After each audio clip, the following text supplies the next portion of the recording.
नमस्कार दोस्तों, इस वीडियो में जानने वाले हैं भारतीय संविधान के बारे में जो है अनुसूची 1 से लेकर के 12 तक को कवर करने वाले हैं।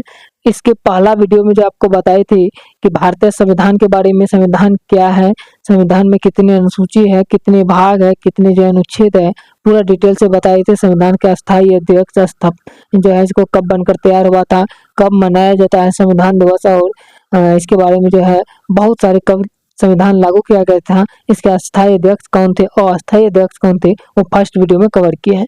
इस वीडियो में जानने वाले हैं, ये दूसरा पार्ट है, इस वीडियो में जानने वाले हैं भारतीय संविधान के अनुसूची के बारे में।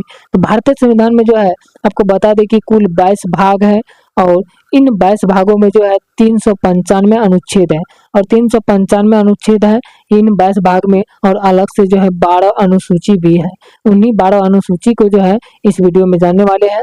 फिर इसके बाद जो है नेक्स्ट वीडियो में जो है जो भाग 1 को जानेंगे, जिसमें कि अनुच्छेद 1 से 4 तक है, उसको नेक्स्ट वीडियो में कवर करने वाले हैं। तो चलिए आपको लेकर चलते हैं, अनुसूची को बताते हैं किस अनुसूची में किसको रखा गया है। सबसे पहले देख सकते हैं भारतीय संविधान का मतलब होता है कि सभी के लिए बराबर कानून को संविधान कहा जाता है। तो कुल भाग की संख्या 22 है और अनुच्छेद इसमें जो है 22 भाग में 395 है। कुल अनुसूची जो है 12 अनुसूची है। अब अनुसूची के बारे में डिटेल से बताते हैं। अनुसूची वर्तमान में जो था ये था पहले था 8 अनुसूची, अभी वर्तमान में 12 अनुसूची हो गया है। 4 बार संविधान में संशोधन किया गया और 4 अनुसूची को जोड़ा गया और 8 से लेकर के जो है अभी वर्तमान में 12 अनुसूची हो गया है, जिनमें कि देख सकते हैं पहला अनुसूची में रखा गया है कि भारत राज्यों का संघ है। पहला अनुसूची कहता है भारत राज्यों का संघ। संघ का मतलब होता है यूनियन। यूनियन अब किसको कहते हैं ये जानिए। यूनियन कहते हैं जो कभी टूटे ना, जो कभी टूट कर एक जगह से दूसरी जगह नहीं जा पाता है, उसको यूनियन कहा जाता है। यूनियन मतलब हुआ कि एक बार जुड़ गया जो वो नहीं टूटेगा, इसी को यूनियन कहते हैं। जैसे कोई भी हमारा देश जो है एक यूनियन है। अगर पूछा जाए कि भारत कैसा है देश है, तो भारत जो है एक यूनियन है। भारत एक संघ है। संघ दो तरह के होते हैं, लेकिन भारत एक यूनियन कहेंगे।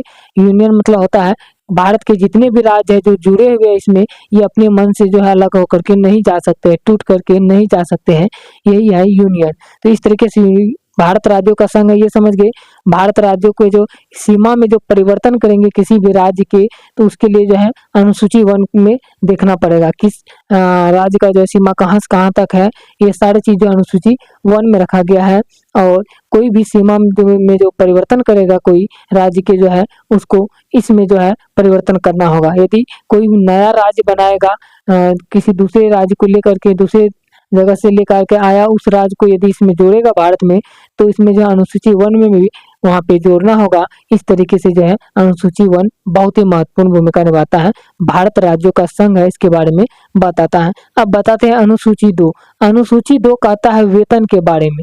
अनुसूची 2 कहता है वेतन, यानी किसको जो है वेतन कितना मिलेगा। जैसे राष्ट्रपति है या प्रधानमंत्री है, क्या है, राष्ट्रपति या प्रधानमंत्री या राज्यपाल या मुख्यमंत्री या मुखिया, सरपंच, जो चीज भी है, इन सभी का वेतन जो है कितना मिलेगा, ये सभी जो है ये अनुसूची 2 में रखा गया है। अनुसूची 2 में वेतन, जिसको जितना वेतन रखा गया है उसको उतना ही वेतन मिलेगा। जैसे राष्ट्रपति को जितना वेतन मिलता है या प्रधानमंत्री को जितना वेतन मिलता है वर्तमान में, अगर कहेगा कि प्रधानमंत्री कहेगा हमको जो 10 लाख वेतन चाहिए मंथली या 20 लाख चाहिए, तो वो जो है उसको जो है देखने के लिए सबसे पहले कोई भी पूछेगा तो उसको सबसे पहले जाना होगा अनुसूची 2 में, और अनुसूची 2 को दिखा करके उसको कह सकता है कि आप जो है इसी के अनुसार अपना जो है तनख्वाह ले सकते हैं, यानी जो है इनकम में वेतन ले सकते हैं। इस तरह से जो है वेतन जो है अनुसूची 2 में रखा गया है, जो कि मुखिया, सरपंच, उसके साथ साथ मुख्यमंत्री, राज्यपाल, प्रधानमंत्री, राष्ट्रपति जो भी होता है सबका वेतन बताया गया है इसमें वेतन के बारे में। अनुसूची 3 कहता है शपथ के बारे में। अनुसूची 3 कहता है शपथ के बारे में, कौन जो है शपथ क्या लेगा, यानी शपथ के समय क्या बोलेगा, ये सारी चीज जो है अनुसूची 3 में रखा गया है। जी कोई डॉक्टर बनता है तो उसको कैसे शपथ लेना है, यानी शपथ लेते वक्त क्या बोलना है, और इसके राष्ट्रपति शपथ लेता है तो उसको शपथ लेते वक्त क्या बोलना है, प्रधानमंत्री को क्या बोलना है, ये सारी चीज जो है बताया गया है शपथ में, यानी इस अनुसूची 3 में बताया गया है। अनुसूची 4 कहता है राज्यसभा के सीट। राज्यसभा के सीट जो होता है उसको अनुसूची 4 में रखा गया है, राज्यसभा के सीट जो है राज्यसभा में जो सीट होता है इसको जो है अनुसूची 4 में रखा गया है। और अनुसूची 5 जो होता है, अनुसूची 5 में रखा गया है SC ST। जैसे कि राज्यसभा की सीट को समझ लीजिए कि राज्यसभा यानी कोई भी राज्य जो होता है इसको चलाने के लिए, देश को चलाने के लिए, राज्य को चलाने के लिए जो है एक सांसद को जो है निर्माण किया जाता है देश को चलाने के लिए सांसद को। और सांसद जो होता है इसको 2 भागों में बांटा जाता है, एक बांटा जाता है लोकसभा और एक बांटा जाता है राज्यसभा। तो यही राज्यसभा को जो है राज्यसभा में जो सीटों की संख्या है उसको जो है अनुसूची 4 में रखा गया है। अब आपको बता दें कि अनुसूची 5 में रखा गया है SC ST के बारे में। SC ST के बारे में बताया गया है अनुसूची 5 में SC ST के बारे में, जिसमें कि SC ST के लिए कुछ सीट निर्धारित कर दिया जाता है और ये जो है SC ST के लिए लोकसभा के लिए जाना जाता है। यानी अनुसूची 5 लोकसभा में SC ST के सीटों की संख्या को दर्शाता है। आपको याद होगा कि कोई भी यदि चुनाव होता है तो कभी कभी ऐसा जो हालात आ जाता है जिसमें देखा जाता है कि किसी कास्ट के, जैसे कि किसी एक कास्ट के लिए, अनुसूचित जाति के लिए या अनुसूचित जनजाति के लिए या SC के लिए, ST के लिए इस बार जो है कहा जाता है कि चुनाव जब आता है तो इस बार जो है सिर्फ SC के लिए सीट खाली है या ST के लिए खाली है या अनुसूचित जाति के लिए या अत्यंत पिछड़ा वर्ग के लिए खाली है। इसे किसी बार जो है सीट निर्धारित हो जाता है। तो वो सब इसलिए होता है क्योंकि जो है लोकसभा में जो होता है ये SC ST के लिए जो है सीट निर्धारित कर दिया जाता है। और ये लोकसभा जो होता है ये सीट डायरेक्ट जनता के द्वारा चुनित करके जो है लोकसभा का निर्माण होता है डायरेक्ट। और राज्यसभा के सदस्यों के द्वारा जो है राज्यसभा का जो है यहाँ पे सीट जो है निर्माण होता है। ये समझ गए होंगे। अब आगे देख सकते हैं अनुसूची 6 में जो है ये रखा गया है पूर्वोत्तर के 4 राज्य। पूर्वोत्तर में जो है पूर्व साइड में जो है 4 राज्य हैं, उनको जो है उनमें जो है अनुसूची 6 में रखा गया है। और उन 4 राज्यों का नाम है असम, मेघालय, त्रिपुरा और मिजोरम। ये चारों राज्य को जो है अनुसूची 6 में रखा गया है।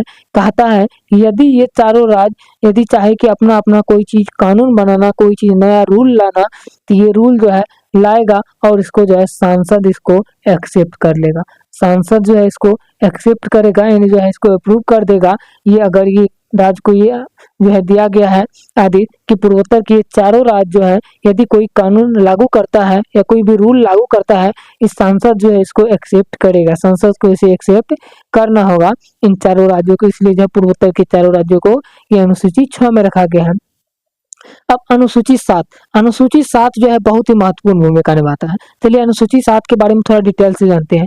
अनुसूची 7 जो होता है इसमें शक्तियों का विभाजन बताया गया है, यानी शक्ति किसके पास कितना है उनका विभाजन जो है अनुसूची 7 में किया गया है। जैसे कि पहला इसी शक्ति के विभाजन जो होती है संघ 2 तरह के होता है।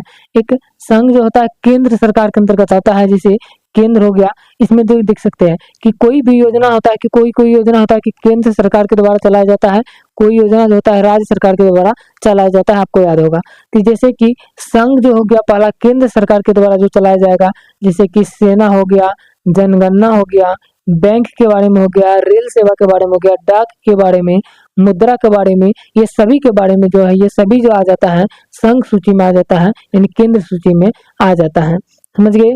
और दूसरा में आता है जो है राज्य सूची। राज्य सूची में जो है कृषि को रखा गया है, पुलिस को रखा गया है, प्रशासन को रखा गया है, लोक स्वास्थ्य और पंचायती राज, नदी और भी सारी चीजों को रखा गया है। आपको डायरेक्ट इस तरीके से याद रखना है कि जिसपे जो है राज्य सरकार जो है अपना आदेश देता है उसको राज्य सूची में रखा गया। ये सब पर जो है राज्य सरकार का कंट्रोल रहता है और ये सब पर जो है केंद्र सरकार का कंट्रोल रहता है।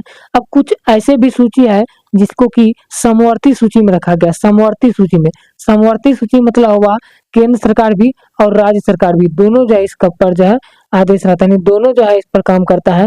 वन जैसे आ गया, शिक्षा, नियोजन, मजदूर संघ, परिवार नियोजन, ये सभी को जो है रखा गया है समवर्ती सूची में। समवर्ती सूची में ये सभी को रखा गया है। इस तरीके से आप लोग जो है याद रख सकते हैं यहाँ पे। अब आ जाता है अवशिष्ट। किसी चीज को जो है अवशिष्ट सूची में भी रखा गया है।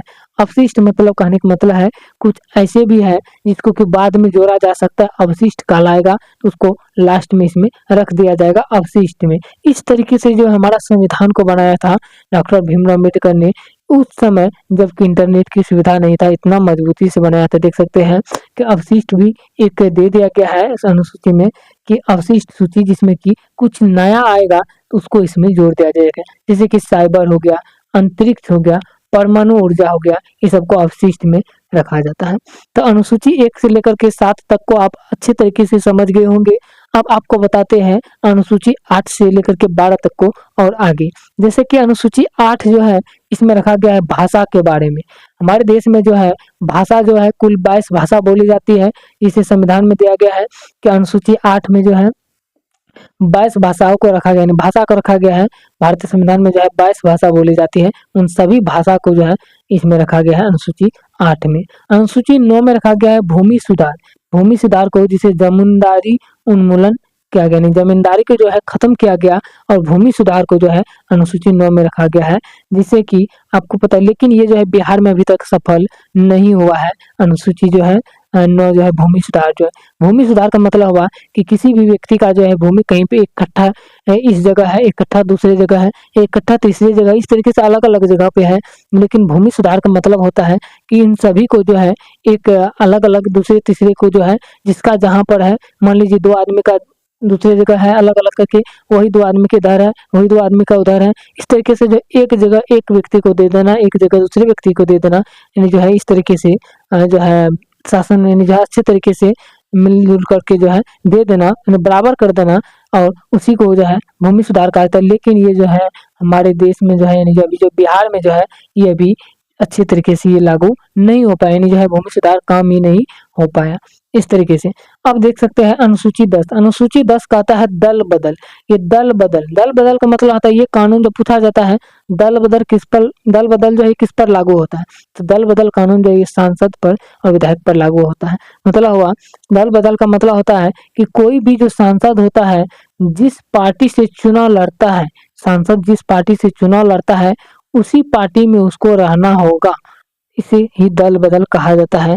मतलब हुआ यदि सांसद किसी भी, मान के चलिए हम एक उदाहरण लेते हैं बीजेपी पार्टी का या कांग्रेस पार्टी का, यदि बीजेपी पार्टी से कोई चुनाव लड़ता है, कोई सांसद उसकी जो है चुनाव छाप या चुनाव चिन्ह का प्रचार करके उस पे जो है यदि वोट प्राप्त करते हैं और जीत हासिल करते हैं, उसको जो है 5 साल तक जो है उसी पार्टी में रहना होगा, सिर्फ 5 साल तक। उसके बाद चाहे तो वो पार्टी फिर बदल सकता है, कांग्रेस में चाहे तो कांग्रेस में जा सकता है, या कांग्रेस का ही कोई क्या होगा कि कोई सांसद होगा जो कांग्रेस का जो है चुनाव चिन्ह दिखा करके जीत हासिल करेगा, तो उसको जो है 5 साल तक कम से कम कांग्रेस में रहना पड़ेगा, उसके बाद ही वो पार्टी बदल सकता है। इसे ही दल बदल कहा गया है, जिसे कि अनुसूची 10 में रखा गया है।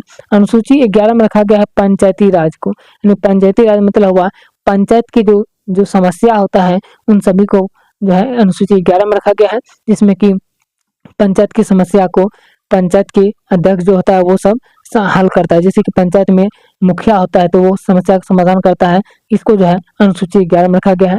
अनुसूची 12 में रखा गया है नगर पालिका को। नगर पालिका कहने का मतलब हुआ जैसे पंचायत में मुखिया होता है तो उसी तरह नगर पालिका में जो है मेयर होता है, नगर पालिका में जो होता है मेयर होता है, इसी मेयर जो है इसका देख रेख करता है नगर पालिका के। इस तरीके से जो है अनुसूची 1 से लेकर के अनुसूची 12 तक को आपको जो है कंप्लीट कर दिए, और इसमें जो है अच्छे तरीके से आपको समझ में आया होगा। एक बार रिवीजन करा देते हैं शॉर्ट में जो है। जैसे अनुसूची 1 में जो है रखा गया है भारत राज्यों का संघ है, यूनियन, यानी जो टूट नहीं सकता है। अनुसूची 2 में वेतन के बारे में रखा गया है, सभी के बारे में। अनुसूची 3 शपथ। अनुसूची 4 राज्यसभा के सीट जो है, और अनुसूची 5 SC ST, और अनुसूची 6 पूर्वोत्तर के 4 राज्य असम, मेघालय, त्रिपुरा, मिजोरम, और अनुसूची 7 शक्ति का विभाजन, और अनुसूची 8 भाषा, कुल 22 भाषाएं हैं, इनको रखा गया है। अनुसूची 9 में भूमि सुधार रखा गया है, जमींदारी उन्मूलन यानी जमींदारी को खत्म करके, और अनुसूची 10 में दल बदल के दल 10 से 10 से दल बदल। इस तरह से अनुसूची 11 में पंचायती राज और अनुसूची 12 में जो है नगर पालिका को रखा गया है। तो ये वीडियो हमको आशा करते हैं कि हम जो है ये वीडियो आपको बहुत ही अच्छे लगे होंगे और वीडियो के माध्यम से जानकारी बहुत ही अच्छे तरीके से आपको समझ में आई होंगी। यदि वीडियो अच्छे लगे हैं तो वीडियो को लाइक कर दीजिए और चैनल को भी सब्सक्राइब कर लीजिए। अगर अच्छे लगे हैं तो ही सब्सक्राइब कीजिए चैनल को, और इसका सीरीज जो है आगे आपको मिलते ही रहने वाला है। और पूरा जो है पॉलिटी को चैप्टर खत्म करने वाले हैं, जिसमें कि अब जो है नेक्स्ट वीडियो में भाग 1 के जो है अनुच्छेद 1 से लेकर के 4 तक में जो है जाने वाले हैं, उसको नेक्स्ट वीडियो में कवर करने वाले हैं। तो इस वीडियो को लाइक कर दीजिए और चैनल को सब्सक्राइब जरूर करके रख लीजिए। मिलते हैं नेक्स्ट वीडियो में। जय हिंद।